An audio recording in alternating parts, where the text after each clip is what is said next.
മജീദും സുഹറയും. അവരുടെ ബാല്യം, പ്രണയം, വിരഹം, വേദന. ഇതൊക്കെയാണ് വൈക്കം മുഹമ്മദ് ബഷീറിന്റെ ബാല്യകാലസഖി. എന്നാൽ ഇത് മാത്രമല്ല, ബാല്യകാലസഖി എന്നതാണ് ഈ ചെറിയ പുസ്തകത്തെ അന്യമാക്കുന്നത്. നമുക്ക് പരിചിതമല്ലാത്ത ഒരു കാലഘട്ടത്തെ പരിചയപ്പെടുത്തുക എന്നൊരു മഹത്തായ ധർമ്മം കൂടി വഹിക്കുന്നുണ്ട് ബാല്യകാലസഖി.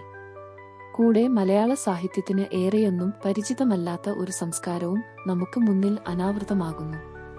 ഒരു സുഹൃത്ത് പറഞ്ഞത് ഞാൻ ഇവിടെ ഓർക്കുന്നു. ബാല്യകാലസഖി വായിക്കുമ്പോൾ ക്രമേണ ഞാൻ മജീദ് ആവുകയും സുഹറയോട് പ്രണയം തോന്നുകയും ചെയ്തു. ഇത് ഈ പുസ്തകത്തിന്റെ മാത്രം അല്ല, എല്ലാ ബഷീർ രചനകളുടെയും മാന്ത്രികതയാണ്. വായനക്കാർ കഥാപാത്രങ്ങളെ തങ്ങളിലേക്ക് ആവാഹിക്കുന്ന പതിവ് വിദ്യയിൽ നിന്നും മാറി കഥാപാത്രങ്ങൾ വായനക്കാരനെ അങ്ങോട്ട് ആവാഹിക്കുന്നു ബാല്യകാലസഖിയിൽ. അതുകൊണ്ടുതന്നെ ഒറ്റയിരിപ്പിന് വായിച്ചു തീർക്കാവുന്ന ഈ പുസ്തകം വായിച്ചു കഴിയുമ്പോൾ നമ്മുടെ മനസ്സാകെ കലുഷിതമാകുന്നു.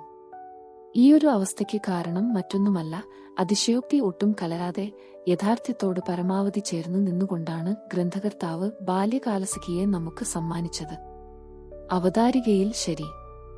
എം.പി. പോൾ പറഞ്ഞ പോലെ ബാല്യകാലസഖി ജീവിതത്തിൽ നിന്നും വലിച്ചു ചീന്തി എടുത്ത ഒരേടാണ്.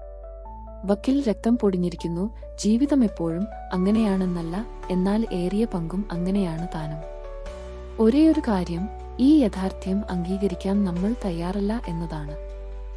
ബഷീറിന്റെ ബാല്യകാലസഖിയെ കുറിച്ചോർക്കുമ്പോഴൊക്കെ ആദ്യം മനസ്സിലേക്കോടിയെത്തുന്നത് മജീദിന്റെയും സുഹറയുടെയും ബാല്യകാല സൗഹൃദത്തെ പ്രതിനിധീകരിക്കുന്ന മാഞ്ചുവടും അവരുടെ പ്രണയത്തിന്റെ സ്മാരകമായ ചെമ്പരത്തി ചെടിയും അവരുടെ വിരഹത്തിന്റെ മൂകസാക്ഷിയായ രാത്രികളുമാണ്. ഹോട്ടലിലെ പത്രം കഴുകൽ കഴിഞ്ഞു മജീദ് സുഹറയെ ഓർത്തുകൊണ്ട് കഴിഞ്ഞ രാത്രികൾ. നക്ഷത്രങ്ങൾ നിറഞ്ഞ നീലാകാശത്തിനു താഴെ ടെറസിൽ ചിരിച്ചുകൊണ്ട് ഉറങ്ങുന്ന സുഹൃത്തുക്കളുടെ നടുവിൽ കയറുകട്ടിലിൽ സുഹറയെ ഓർത്തുകൊണ്ട് കിടക്കുന്ന മജീദ്. ഇങ്ങനെയൊരു ചിത്രം ബഷീർ സങ്കല്പിച്ചിട്ടുണ്ടോ എന്നെനിക്കറിയില്ല. എന്നാൽ ബാല്യകാലസഖിക്കൊപ്പം ഞാൻ ഓർക്കുന്ന ആദ്യ ചിത്രം ഈ രാത്രിയുടേതാണ്. വളരെ ചെറുപ്പത്തിൽ തന്നെ മജീദും സുഹറയും സുഹൃത്തുക്കളായിരുന്നു.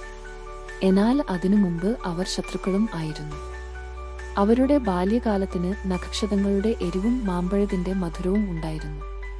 കഥ തുടങ്ങുമ്പോൾ ഏതൊരു സാധാരണ ബാല്യം പോലെയും സുന്ദരവും കുസൃതി നിറഞ്ഞതുമായ ഒരു ബാല്യകാലമാണ്. എന്നാൽ ആ ബാല്യം വെറുതെയങ്ങു പറഞ്ഞു പോവുകയല്ല ബഷീർ ചെയ്തിരിക്കുന്നത്. മറിച്ച് ആ ബാല്യം നമ്മെ അനുഭവിപ്പിക്കുകയാണ്. അതുകൊണ്ടുതന്നെ മജീദിന്റെയും സുഹറയുടെയും ബാല്യം നമ്മുടെ സ്വന്തം ബാല്യത്തെ പോലെ നമ്മുടെ ഹൃദയത്തോട് ചേർന്നു നിൽക്കുന്നു. അങ്ങനെ ബാല്യത്തിൽ തന്നെ മജീദും സുഹറയും നമ്മുടെ ഹൃദയം കീഴടക്കുന്നു. അവരുടെ ശത്രുതയും സൗഹൃദവും നമ്മളും അനുഭവിക്കുന്നു. ചെറുക്ക, ആ മുയത്തത് രണ്ടും മുന്നം കണ്ടത് ഞാനാ എന്ന് പറയുന്ന സുഹറയെ നമുക്ക് എങ്ങനെ സ്നേഹിക്കാതിരിക്കാനാവും? അതുപോലെ ഓ മിഷറ്റ് കടിക്കുവല്ലോ എന്ന പരിഹാസത്തിൽ ചവിട്ടി മാവിൽ കയറുന്ന മജീദിനെയും. ഒരു സ്വപ്നജീവിയായ മജീദ് മരങ്ങളിൽ കയറി ഉച്ചിയിലിരുന്നു വിശാലമായ ലോകത്തെ നോക്കി കാണാൻ ശ്രമിക്കുമ്പോൾ മരത്തിന്റെ അടിയിൽ നിന്നും മക്കം കാണാമോ ചെറുക്ക എന്നു ചോദിക്കുമ്പോൾ നമ്മളും മരത്തിന്റെ ചോട്ടിലിരുന്നു മുകളിലേക്ക് നോക്കിപ്പോകും. സുഹറയും മജീദും വളരുന്നതനുസരിച്ച് അവരുടെ മനസ്സും വളരുന്നത് കാണാം. ഒട്ടും തന്നെ ഏച്ചുകെട്ടില്ലാത്ത ആ വളർച്ചയിൽ ബാല്യകാല സുഹൃത്തുക്കൾ പ്രണയിനികളാകുമ്പോൾ നമ്മുടെ മനസ്സിൽ തീരെ അസ്വാഭാവികത തോന്നിക്കാതെ എഴുത്തുകാരന് വിജയിക്കുന്നു.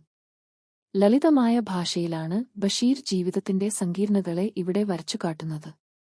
അതും വളരെ കുറച്ചു വാക്കുകളിലൂടെ. മജീദ്, സുഹറ എന്നീ രണ്ടു കുട്ടികൾ. അവരുടെ മനസ്സിലൂടെയുള്ള സഞ്ചാരം. ആ രണ്ടു കുട്ടികൾ വളരുന്നതനുസരിച്ച് അവരിലുണ്ടാകുന്ന മാറ്റങ്ങൾ. ഒരു ആൺകുട്ടിയുടെയും പെൺകുട്ടിയുടെയും ലോകങ്ങൾ തമ്മിലുള്ള വ്യത്യാസം. ദാരിദ്ര്യം എങ്ങനെ നമ്മുടെ സ്വപ്നങ്ങളുടെ ചിറകൊടിക്കും? ഒരു മരണം ജീവിതത്തിൽ എന്തെല്ലാം മാറ്റങ്ങൾ വരുത്തും? ജീവിത നിലവാരത്തിലെ ഉയർച്ച താഴ്ചകൾ. ഇതൊക്കെ ഈ ചെറിയ പുസ്തകത്തിൽ ചുരുങ്ങിയ വാക്കുകളിൽ, എന്നാൽ ബൃഹത്തായ അർത്ഥത്തിൽ പറയാൻ കഴിഞ്ഞു ബഷീറിന്. അതുപോലെ കാതുകുത്ത്, സുന്നത്ത് കല്യാണം എന്നിവയൊക്കെ അന്ന് എങ്ങനെ ആഘോഷിച്ചു എന്നും വളരെ വിശദമായി തന്നെ ഇതിൽ പറയുന്നുണ്ട്. അത്ര സൂക്ഷ്മമായി പരിശോധിച്ചില്ലെങ്കിൽ തന്നെയും ഗ്രന്ഥകാരന്റെ ആത്മകാംക്ഷങ്ങൾ ബാല്യകാലസഖിയിൽ നിന്നും കണ്ടെത്താൻ കഴിയും. മജീദിനെ പോലെ ബഷീറും വീട് വിട്ടു ഒരുപാടൊരുപാട് അലഞ്ഞിട്ടുണ്ട്. പല വേഷത്തിൽ പല ദേശങ്ങളിൽ അലഞ്ഞിട്ടുണ്ട്. എല്ലാതരം ജോലികളും ചെയ്തിട്ടുണ്ട്. മജീദിനെ പോലെ ബഷീറും അനുഭവങ്ങൾ മാത്രം സമ്പാദ്യമായി കയ്യിൽ കരുതി നാട്ടിൽ തിരിച്ചെത്തിയിട്ടുണ്ട്. മജീദിനെ പോലെ ബഷീറിനും പ്രതാപം നിറഞ്ഞ ബാല്യം ഉണ്ടായിരുന്നു. മജീദ് വീടിലെ ദാരിദ്ര്യം കണ്ട പോലെ ബഷീറിനും ഉണ്ടായിട്ടുണ്ട്. മജീദിനും ബഷീറിനും കാണുന്ന മറ്റൊരു സമാനത ചെടികളിലുള്ള താൽപര്യമാണ്. ബഷീറിന്റെ ജീവിതത്തിലും പുസ്തകങ്ങളിലും ഒരുപോലെ പച്ച പിടിച്ചു നിൽക്കുന്നതാണ് ബഷീറും ചെടികളും തമ്മിലുള്ള ആത്മബന്ധം.